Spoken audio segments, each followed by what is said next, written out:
I think that's what people from my generation do not want to do. They do not want to work hard, and that drives me nuts, you know. You ask and you shall receive. A few of you commented on the last video asking for Matt from Diesel Creek. Well, he's on the show. We talk about how fake the Discovery Channel is, his plans for his YouTube channel, plus future projects, and that piece of land he owns. We also obviously talk about his background and story. The first part of the conversation you join us on is people who are afraid of hard work. Are you one of them? Enjoy. Yeah. I think that's what people from my generation do not want to do. They do not want to work hard, and that drives me nuts, you know. I don't even have many friends that are my age because most of them just, I don't know, they turn me off by their attitude. I think there's a thing with the generation for sure, but there's also this sort of like being comfortable, you know, that they're all right in some way slaving away for some other person and making them a shitload of money, but it's the bit of like jumping in at the deep end where they've got to go, right, okay, it is sacrifice, you know, working for yourself. It is hard. You haven't got anyone holding your hand. You haven't got a consistent income. And for that, there's like a mental barrier. Yeah, I mean, there's times I can definitely see where it's scary, and that's to where I said earlier that working full time for myself, doing excavation, I never wanted to jump in with both feet because I was afraid something could happen. You know, I don't want to go lose my land or you know, have to sell off everything I own to stay afloat. I don't want to put myself in that position. So it's always been more of a side gig, and now YouTube's making it to where I basically have two side gigs that equal one full-time gig. So I should, in theory, never be without some sort of income. And as I said, I have enough skills. I can go to work tomorrow for a company that needs, you know, a truck driver or an operator or whatever. You know, I'm not gonna go hungry. It's just, you know, you don't want to ever put yourself in that position. But there's people, the kids my age, that they just don't want to put in that hard work to get that skill set. You know, they don't want to.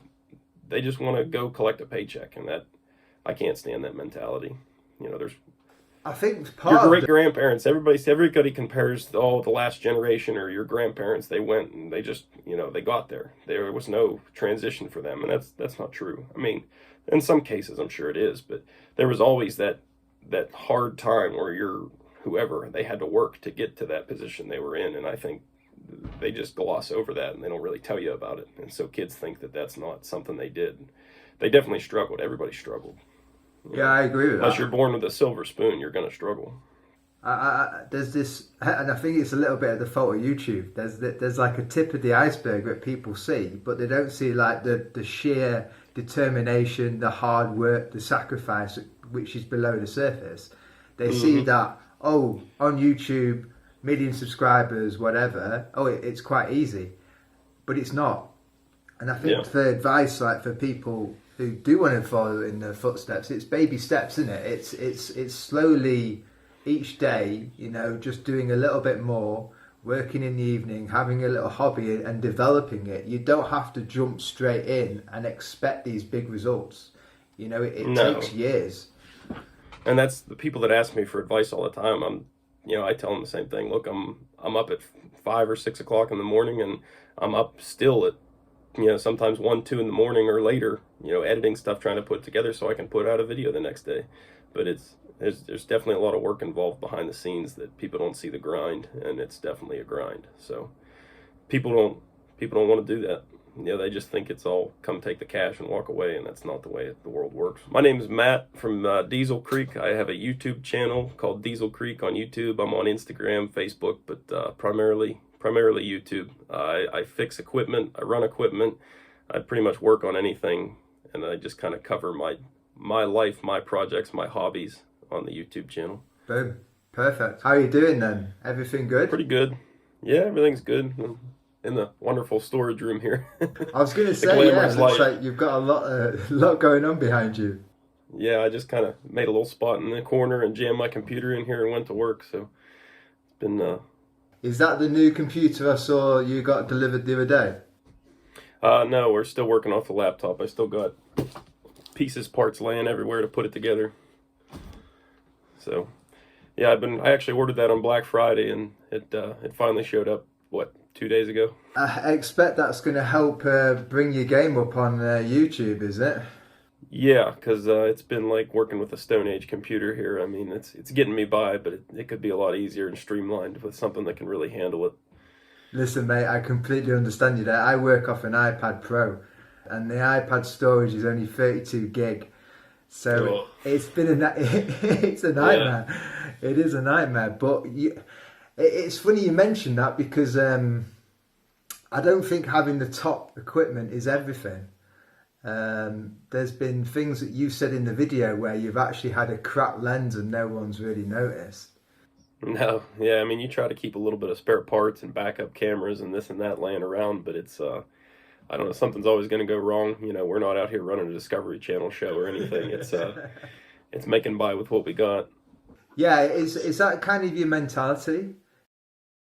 I'm basically, I mean, I kind of make, see, I used to watch those shows like Discovery Channel, History Channel, and all that stuff, and it just got to be so far-fetched and like, they're faking everything. Like, it's not realistic at all. So I got onto YouTube and started watching a lot of channels on there, and it just kind of spiraled into something, well, if these guys are doing it and people like what they're doing, you know, I'm sure there's people that would like what I do. So I gave it a shot, and it took a little while, and yeah, I guess it's slowly paying off. So.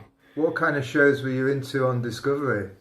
Well, I like history, so there was that kind of thing. But then you get into like those gold miners, the Deadliest Catch. Well, that Deadliest Catch I think is pretty realistic. But they pump up the drama and everything, and I'm not one of those people that feeds off of drama, so it doesn't really do anything for me. You know, it's just like get to the point. You know, show me what happened, real. I completely agree. It all seemed like it was getting a bit too set up on those kind of shows. Yeah, you know, I used to really enjoy like Dirty Jobs with Mike Rowe because that was pretty down to earth, straightforward, and just showed you what they were doing. But you know, they canceled that for whatever reason. So Yeah, it seems like the more authentic stuff was just going off air. yeah, and I don't even remember there's too many shows to list that they just you know that you can see how scripted they are and that they're not genuine like what you're really looking for. You know what I'm really looking for, and apparently other people as well. Was that the reason? What was the motivation? The main motivation, I guess, I started it because I originally started my channel back when I was in high school, so like '07, '08, maybe '09. In there, I was building it, and I had up to I don't know a few hundred followers, and it back then you didn't need to have the same requirements to start getting what do they call that, a partnership back then, to where they would start giving you a little bit of ad revenue, and I had it up to a level where I was making a couple bucks, but I mean, it was literally just a couple dollars every month. But it was, you know, it was cool to watch that start to get the ball rolling.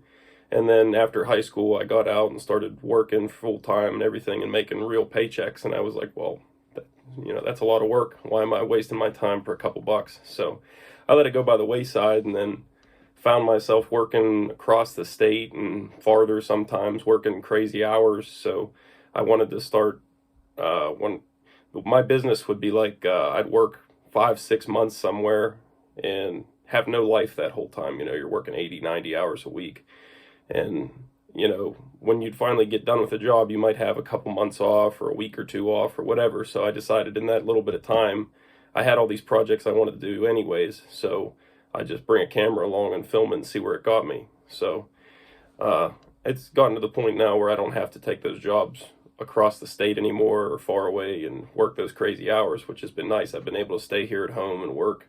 And with the pandemic, it's really paid off because there wasn't that much work going on anyways. So it kind of worked out to where I had the free time to really push it against the channel and make the channel grow. So 2020 has been a very terrible year for a lot of people and hasn't been fantastic in some ways for me, but in other ways it's worked out really well. The YouTube channel definitely wouldn't be where it is right now if it wasn't for 2020.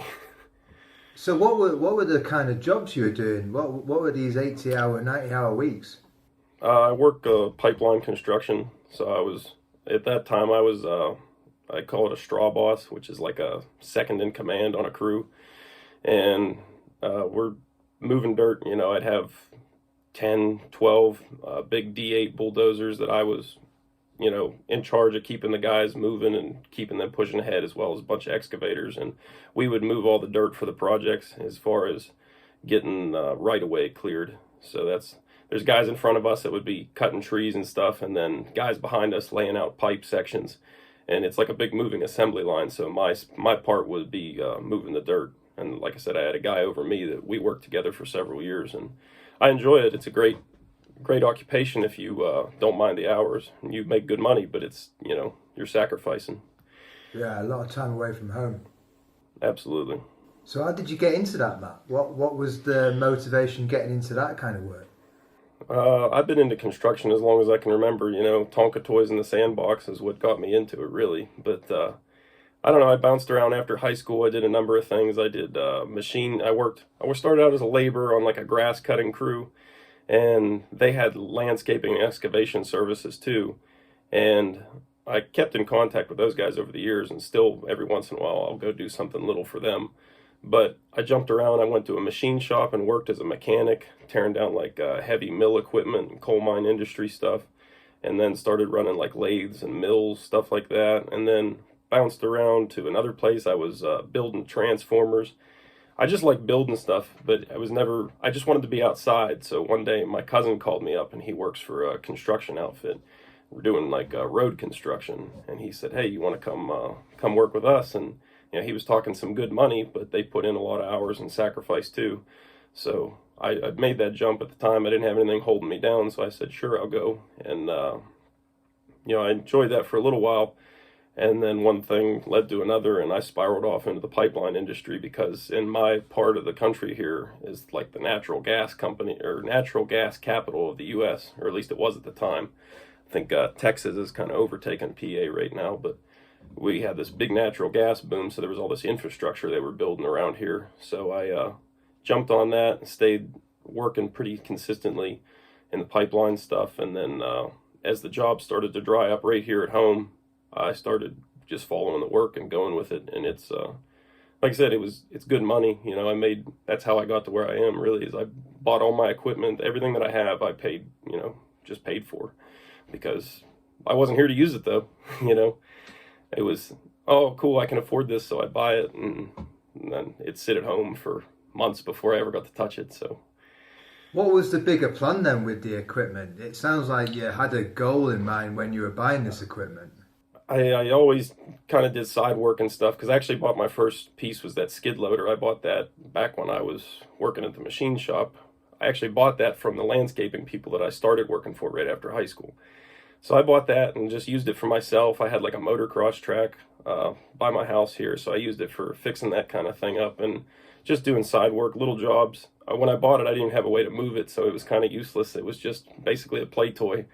So it took a while to get a trailer, get a truck, and everything that I could move it around and use it. But it's all just spiraled into my own. It's still side work. It's never been a full-time gig to do excavation work, but it's becoming more of a priority as everything changes this year. And then I have on the farm too. I've always had that land. It's been in the family. I knew I was going to get it, so I always knew that I would need that equipment to work out there and develop that land. So what is the idea for this piece of land, this farm? It's I guess that idea is always changing in my head. It's always been have a nice big heated shop and everything where I can comfortably work. I just really enjoy mechanic work and building equipment, fabricating, all that stuff. And I would do a lot more of it if I had the facilities to do it. But right now I just work out of that small garage that you see on the channel. And I'm lucky enough to have that space. It could be all out in the dirt, but lucky enough I can work on at least small stuff in there, keep my equipment out of the weather. But I don't know. I really don't know. I want to have a big building. I want to have a nice, decent house. And then, I'd like to have animals and stuff in the future, actually have farm per se.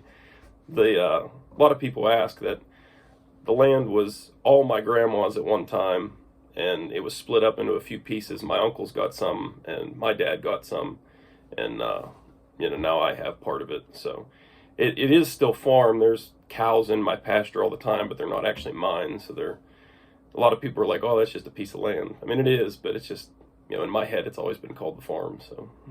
So you're surrounded by like family members, are you? Yeah, well, yes and no. Out where I live here in like a little more of a suburban area, it's in a little neighborhood. Yeah, I'm surrounded by my entire dad's side of the family lives right here, so it's kind of like growing up in one big nest, really. You know, you kind of use the entire neighborhood as it was your own, versus if I didn't have the family around, it would be kind of weird, like neighbors, like, what are you doing in my yard? You know, that kind of thing. But, so I've always been kind of used to that idea of land. So going out there, I have one uncle that lives out there and has the land next to the farm. So it's been pretty nice like that. So the kind of, I was going to go on to like the machinery you get. Where do you find it, and what are your tactics? Facebook Marketplace, Craigslist, you know, local word of mouth. I wanted ads, you know, driving by the side of the road, like you said, seeing stuff sitting in a farmer's field or whatever. I like old rusty equipment, no matter how old or tore up or whatever. So I just enjoy working on it and try to get it going. But the stuff like my excavators, my dozer, my bobcat, you know, some of that stuff's been sourced locally. Like I said, I bought the skid steer from the local landscaping company. My excavator I bought on Facebook Marketplace, and the bulldozer I happened to run into at an auction, and it just, you know, worked out. And are you doing a lot of research before you buy the stuff? Like how you're comfortable knowing that you can get it fixed, or do you just have that natural confidence? Yeah, I really don't even think about it. It's just, you know, somebody can fix it, so that means I can fix it. You know, it's not. No, I've always regarded everything as a DIY. It just depends on how DIY you really are. You know, everybody, there's somebody that can do it, so you can do it too. It's not, nothing's rocket science out here. So you're known in the community, are you, as like someone who will take things off people's hands? Oh yeah, I get calls all the time.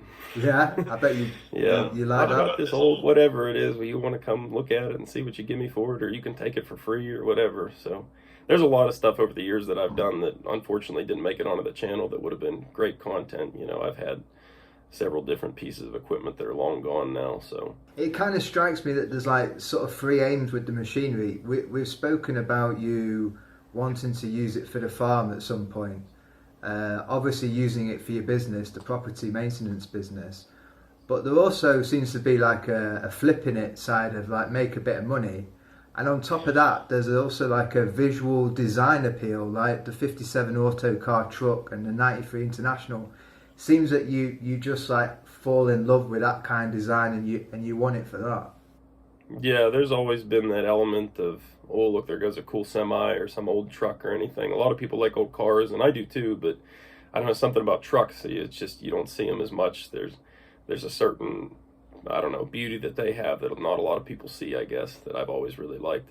And yeah, I flip little stuff here and there. That if you've seen any of the videos on the crane truck that I bought at the auction, that was supposed to be a flip, and I fixed it, and I'm like, well, this thing could be really handy. I don't want to get rid of it now, so I'm probably going to hang on to it for a while. But you know, one day it probably gets sold, and I'll still make money off of it. There's no way I'll lose, and for the little bit I've got invested. So those auctions that I've covered, those are great ways to find equipment, and if you're skilled enough to fix it, that you could easily make a couple bucks. So it's something I enjoy doing. Now the channel, it's something that clearly everybody likes to watch, and so it's working out at both ends, I guess. Well, I didn't know about it. I'll be honest, Matt. I watched Andrew's channel for probably 3 or 4 years, probably a little less than that actually. And then in the comments, people were suggesting I speak to you, and then I was like, okay. So I typed in your name, and then there was just binge watching. You know, it's like on Netflix. It's like series after series. I was like, oh right, okay. There was a little bit of things where, like for instance, the container workshop. I was like, okay, there's things that look like he's borrowing from Andrew's, but then he's also got his very own sort of skill set. Has Andrew been a bit of an influence with you? Absolutely. A lot of people think that I'm like chasing him or trying to mimic him. That's never been my case. I think he does his own thing. He definitely has his way about things that I'm not always in agreement with, but it's his way, so it's fine. And he's definitely the reason that I started putting stuff back on YouTube. Because like I said, I started the channel a long time ago and just let it sit, and it didn't do anything. But I found myself, you know, working far away from home, flipping through YouTube, and I started watching his stuff, and I was like, well, that's the same stuff I do, you know. People like his stuff, you know, why not? And I firmly believe that there's plenty of views to go around to everybody. I mean, I don't want him to, be hurt from my success or anything like that. I mean, look at him. He's got closing in on 1 million subs. That's crazy. So I don't think I'm affecting him one bit, and I don't want to copy him in any way. He's definitely his own right, but there's room for more people, I think. What about Diesel Creek, the name? Has that always been your name, and where did it come from? No, it wasn't. The original name for the channel was just my first letter of my name and the last name. So I changed it whenever I decided to start putting content back up on here because, you never know what the internet brings to your doorstep.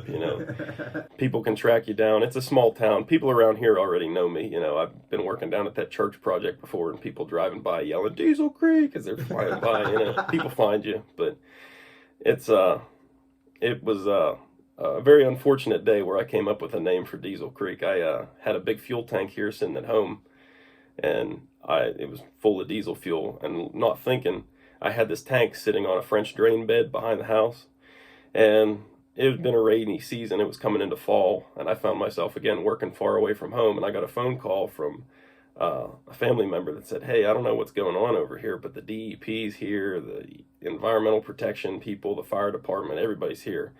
And then 2 minutes later, I'm on the phone with somebody from the DEP saying, is this your fuel tank back here? I said, yeah. And they said, well, it's leaking. It leaked all its fuel out. And it went down into the French drain bed, into a creek, and into 3 other creeks, and was across town before I knew what happened. So that was a quick trip home. Let me just say that. It turned into an expensive day, but all's well that ends well. I guess I'm not in jail, so. Hence Diesel Creek. Yeah, Diesel Creek stuck ever since then. So I thought it had a decent ring to it, so I said, we'll run with that. It's not what you're known for in the local area, is it? That incident? No, well, I mean, I guess there's some people that probably only know me for that, but no. It's a small town. My dad's had a business here for, 30-some years, so everybody knows him, and if they don't know him, they know me, or vice versa. It's one of those things. What was your dad's business in? Nothing related. He sells copy machines wholesale across, so he'll ship containers across the world. It just, no matter what he's doing, very different. I could have gone to work for him after high school and, made decent money, but it was just never something I was interested in. I always wanted to be outside and playing with equipment. So. Where did you think that came from then, Matt? Where did this where was the seed planted? I mean, growing up, my uncle that's out there by the farm, he had his own construction business, but he was pretty much phasing out of that by the time I was old enough to really know what was going on. But I always saw him with equipment, playing around with that kind of thing. And I've just, like I said, playing with Tonka toys in the sandbox. That was always what I wanted to do. And I just, where there's a will, there's a way. And I've just willed it into existence, I guess. No. So where did the property maintenance business start? Because that seems to be featuring a lot on your YouTube channels.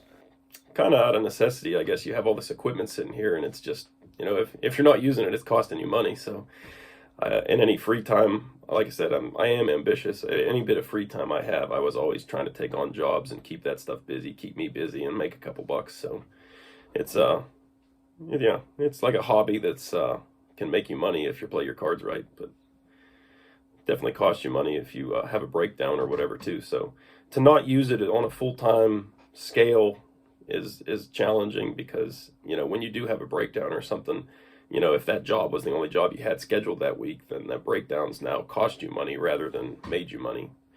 But it just depends on the job, the breakdown, and everything. Do you have quite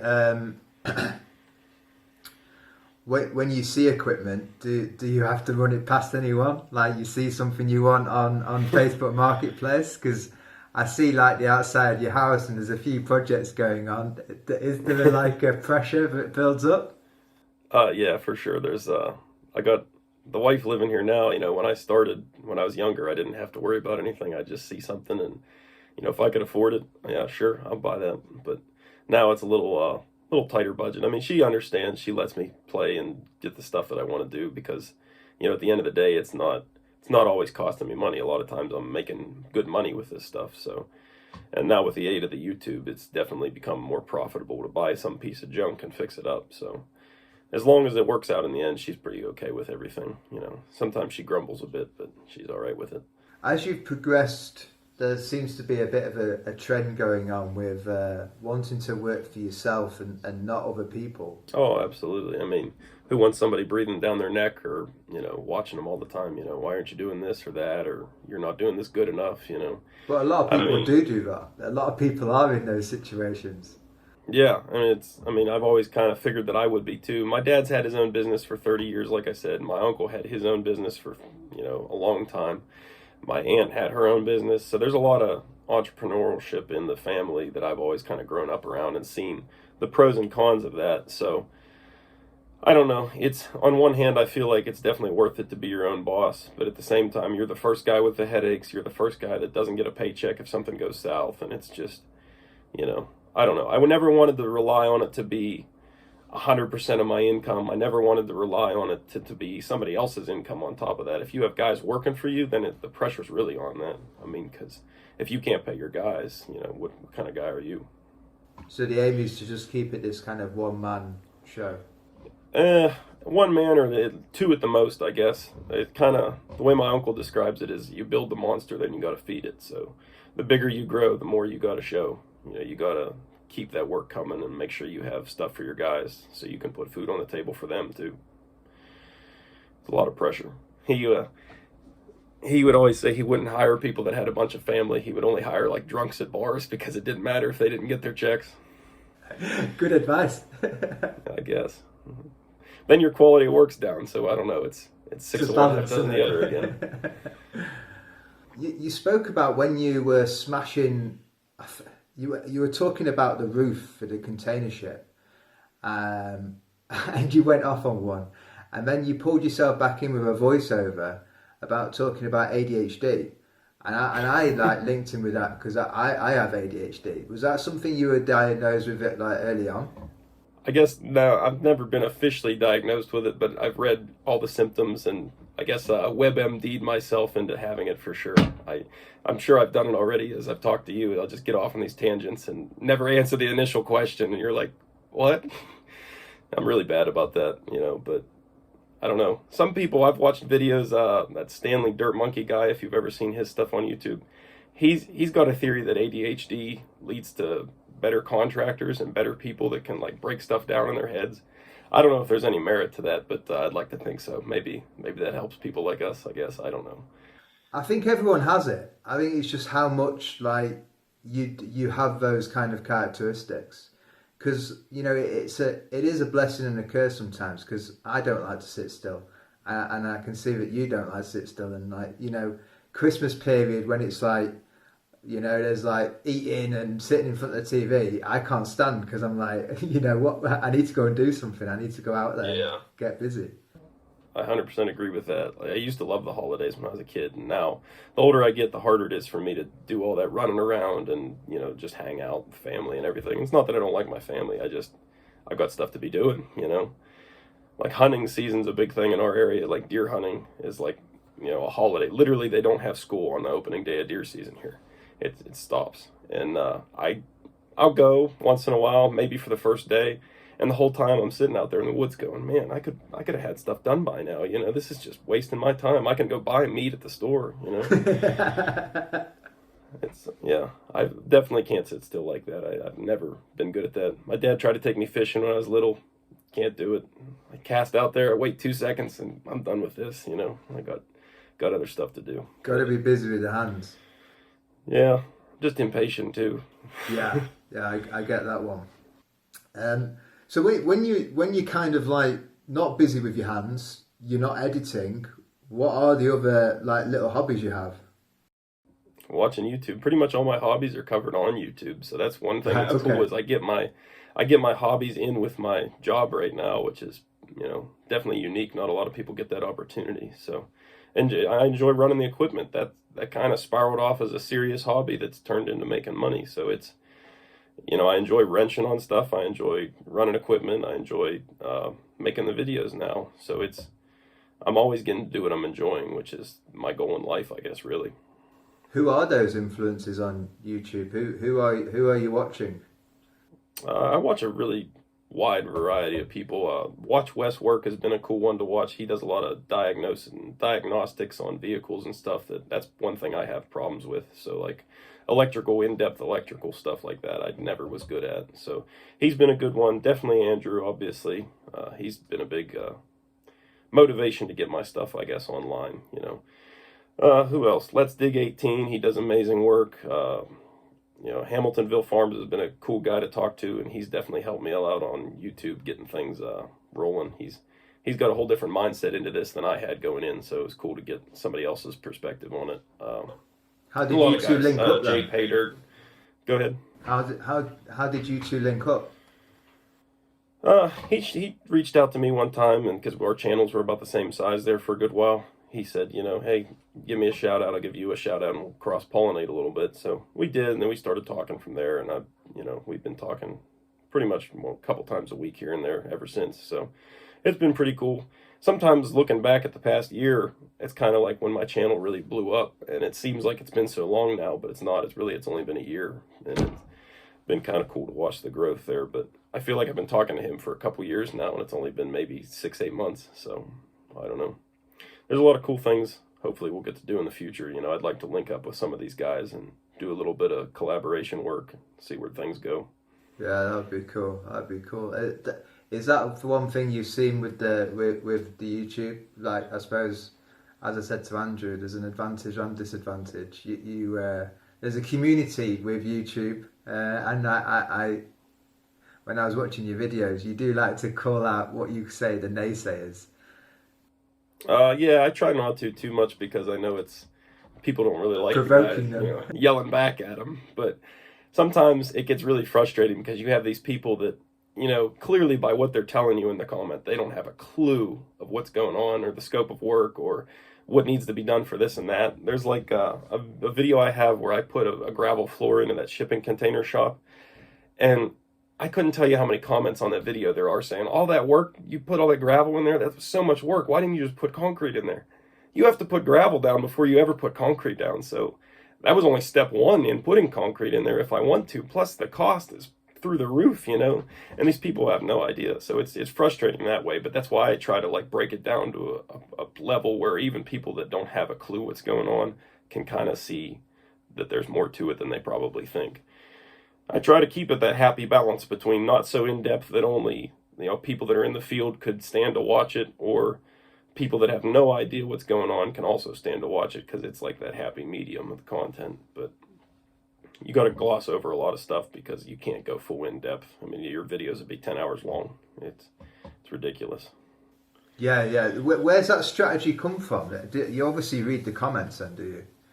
Oh, yeah. I read most all the comments. I tried for the longest time to answer every comment, and the channel's just got to the point now where it's not possible. I mean, I could spend 5-6 hours a day answering comments and not get through them all. And then by the time you're halfway through them, those people have answered your comment again, and you got to like go back. It's like, oh, it's overwhelming. So, yeah, I'd never get anything done if I tried to answer everything at this point, and even reading them all is getting to be quite a challenge. So I'll keep up with what I can, but yeah, you like to get the feedback. I mean, I like to know what people think I could improve on, or if people think that I'm screwing up or whatever. And I've gotten a lot of good advice and a lot of sound advice from YouTube comments. I mean, there's been a definitely community that helps out a lot. I've had engineers reach out to me and talk to me about, you know, the foundation down there at that church and stuff that I was working on, and it's amazing that people are willing to just donate their time like that.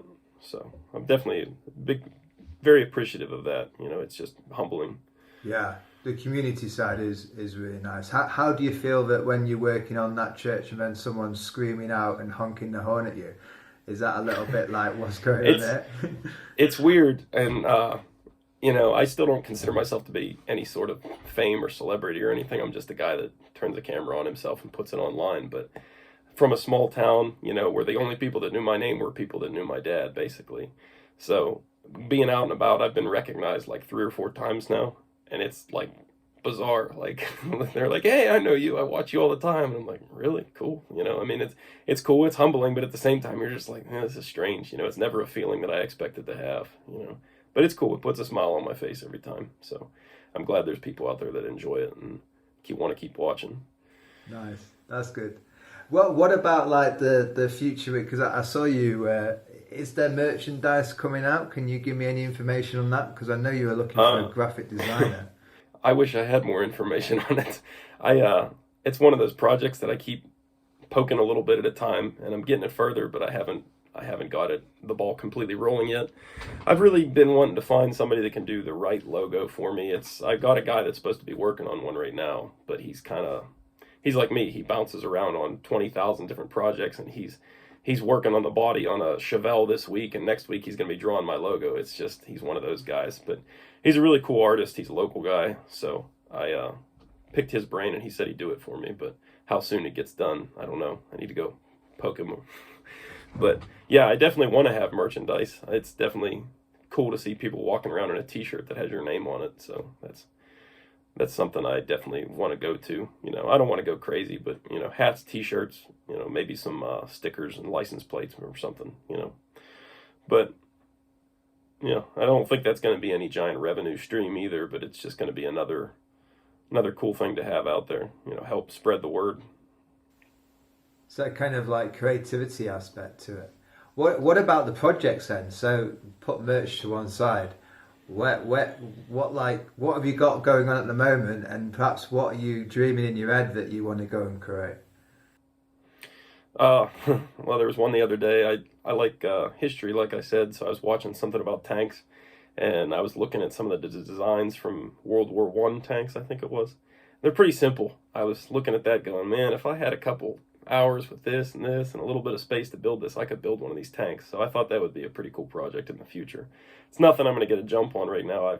I've got way too many other projects that I need to scratch off the list first, but stuff like that, it just popped into my head. I'm like, oh, I could build that for sure. So, and that's, I guess, that part of that mechanically inclined thing you were saying earlier, where I just always feel like there's no project that I can't handle. It's just how long it's going to take me. I don't know. There's definitely things like that. I want to get a bigger building. That shipping container shop was definitely just a storage building, more or less. It's a place to keep my stuff out of the weather for now, and if I do need to work on something, it's definitely better to work on gravel than the mud. But I want to get a bigger building put out there that's, fully enclosed, insulated, heated, all that, because right now it's 26 degrees outside. Yeah, I don't want to go work on anything out there right now. It's miserable. You can do it if you have to, but it was funny. I listened to Andrew on your podcast too, and he said the exact same thing. You got to condition yourself. And I've always said that. Like the first couple weeks when it starts getting cold, it is miserable. My hands will go numb and everything, and it's terrible. But after a month of that, by the time you're in midwinter, it's colder than it was with the first couple weeks, and you're fine. So it's, I don't know, pushing yourself to get out there and really do it. Do you get a lot of people reaching out to you, going like, "How can I do what you're doing?" Yeah, there's a lot of people that, oh, well, that's cool. You're doing well with that. I'm going to start a YouTube channel. And more power to you if you can. But I tell everybody it's way more work than you think it is. Even I knew there was work involved going in, but I really didn't think I'd be putting in the hours that I am to keep it to the level where it is. And, God bless, there's some of those creators that put out videos every couple days or every day. It's crazy to me. I don't know how they could ever find the time.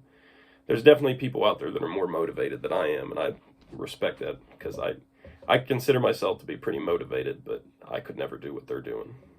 But it's balancing the books, isn't it?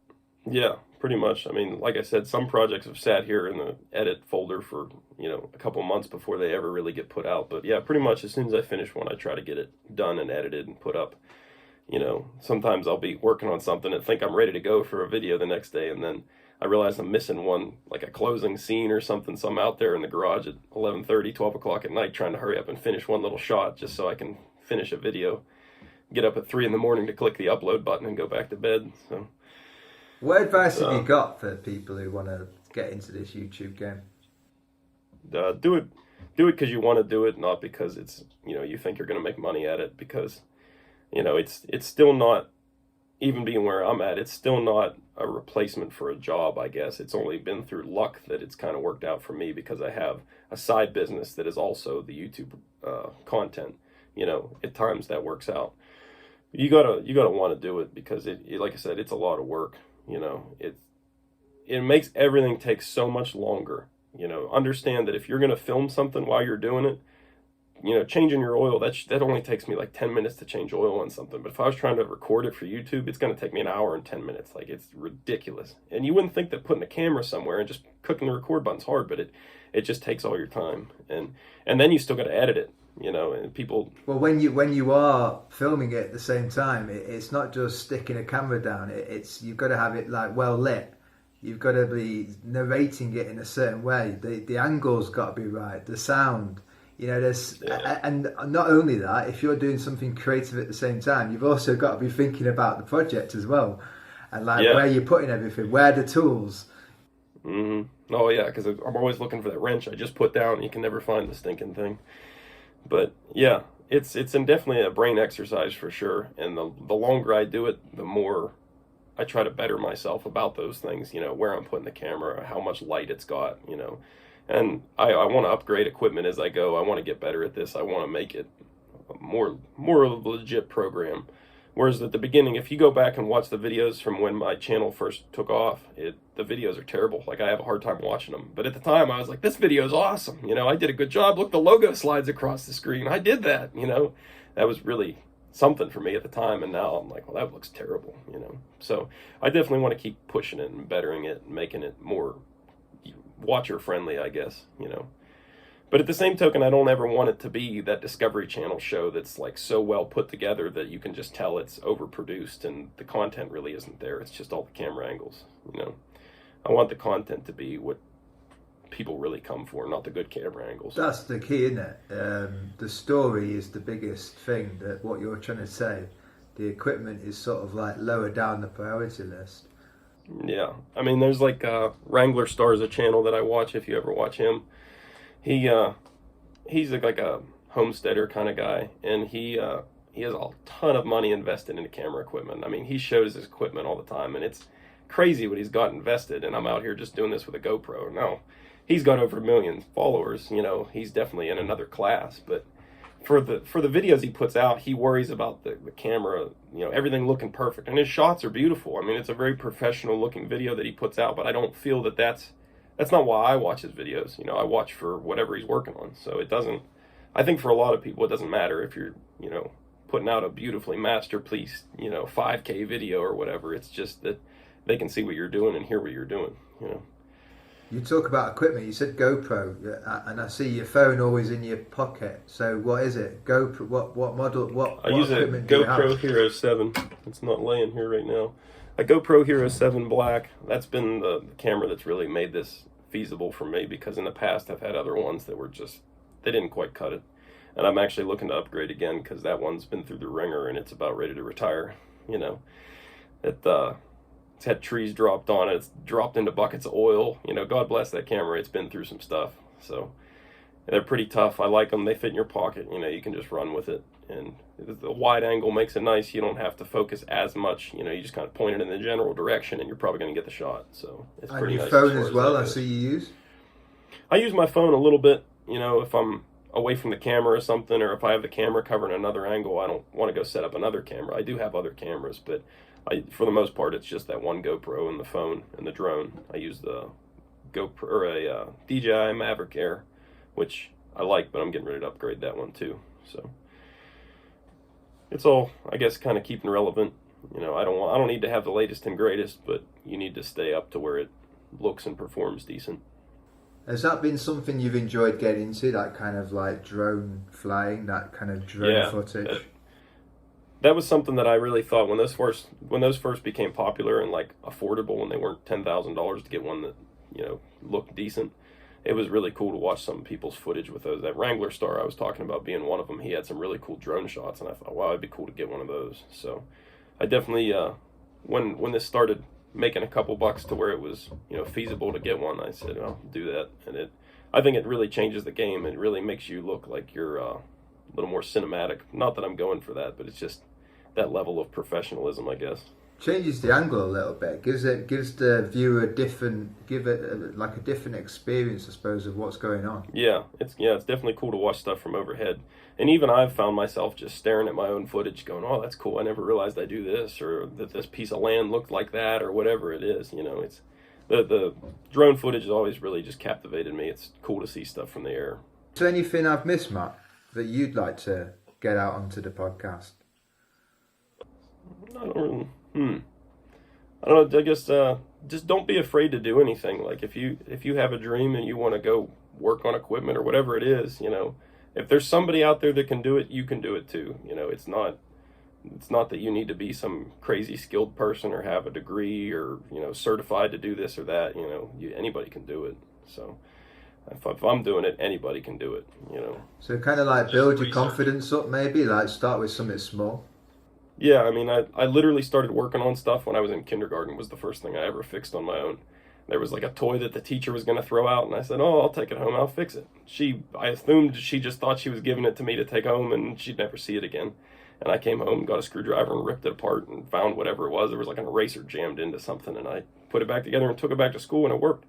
And the teacher was blown away. My parents were like, "We didn't help him. He did that all on his own." So, I mean, it's all nuts and bolts. It's all dirt and diesel fuel. It's whatever you want to pick your poison. It's all just something, break it down into its smallest thing and go. I've done a lot of firsts on the channel too. There's been things that I don't necessarily say is my first time doing, but like the crane truck series, for instance, I took the engine out and completely tore it down and went through it and put it back together. I've only ever done that on small engines. I've never taken a V8 apart before, and I did it on camera and put it online. So I don't think too many people were none the wiser. I'm not afraid to fail. I mean, it is what it is. It's a hunk of metal. I can fix it. That's an important thing, isn't it? Not being afraid to fail. I leave that stuff into. I think that's important because when people see you're always just doing this project and it comes out beautiful the first time, people are like, there's no way you got to that step without some sort of trial and error. And I try to leave a lot of the error in there. Sometimes the error is me throwing a wrench across the garage and screaming. I don't leave that stuff in. But, when I hit the key and it doesn't start, that's the way it was. That's the way it happened. So I'm going to leave that in there. And I think people appreciate that realism because I've had a lot of people tell me that. But I appreciate that in other people's videos as well. So I just want to go into, before you go, mate, I don't think I got enough out of you of the past jobs you've done. So if you could go in like some kind of chronological order, starting like when you left school to I suppose now, mate. But like, keep it brief or go into as much detail as you want, really. I'll leave it with you, mate. Okay. All right. So, right after high school, I got out and I went to a community college and got a welding certification. And I enjoyed it and I was good at it, but it wasn't something I wanted to do full-time, 10 hours a day, every day. So after that, I went out and got a laboring job for a landscaping and excavation company. And, they started putting me on mowers and cutting grass. And then they said, well, I assume they said, this kid's a little more capable than that. So they brought me out onto excavation jobs and put me in equipment and started letting me do stuff a little bit here and there. And from there, I jumped over to a machine shop that was just paying more money. So I went where the money was. And I enjoyed that. It was mechanical work. I was working on like steel mill equipment and coal mine industry equipment, tearing that stuff apart, putting it back together, rebuilding gearboxes, stuff like that. And it's really big, heavy industry stuff, so I got that exposure there. And then they put me on machining equipment like lathes and mills and all that kind of stuff, cutting metal, so that was cool. It's a different experience to put under your belt. From there, I went over to another bigger facility that was building those massive transformers you see for like electrical substations and stuff, so I was putting together big stuff there, more heavy industry stuff, so that was pretty cool, getting to run 300-ton cranes and stuff. That was pretty neat. And then from there, I went and jumped ship over to the construction side of things again, because I just always wanted to be outside. I'd sit there and stare out the garage doors on the workshops I was working in because I didn't want to be inside. So I went out and started doing road work construction, and I enjoyed that. And excuse me, I enjoyed that.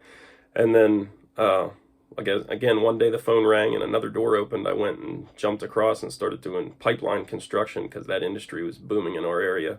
So being out there, that's kind of like the biggest construction projects you can be on, at least in my part of the country. They're massive, several hundred people working on one project at a time, So it was really cool. That's like the big boys. And I enjoyed that. There's a lot of money in that if you're willing to put in the hours and sacrifice your time. So I'd be working far away from home for, months at a time and, 80, 90 hours a week. You don't have a life, but I was able to save up enough money to get where I am, basically. I was able to buy my equipment, buy my trucks, buy my vehicles, and I think that's what people miss. They say, oh, you must have had a hand up in life, but you just got to be willing to sacrifice for it. I given up years of my life, basically, to get to that point. So from there, I was sitting in a room a long ways from home and watching YouTube, and I saw Andrew's videos and saw this guy does the same stuff that I do, basically, when I have the time to do it. So I started re-uploading stuff to YouTube and start filming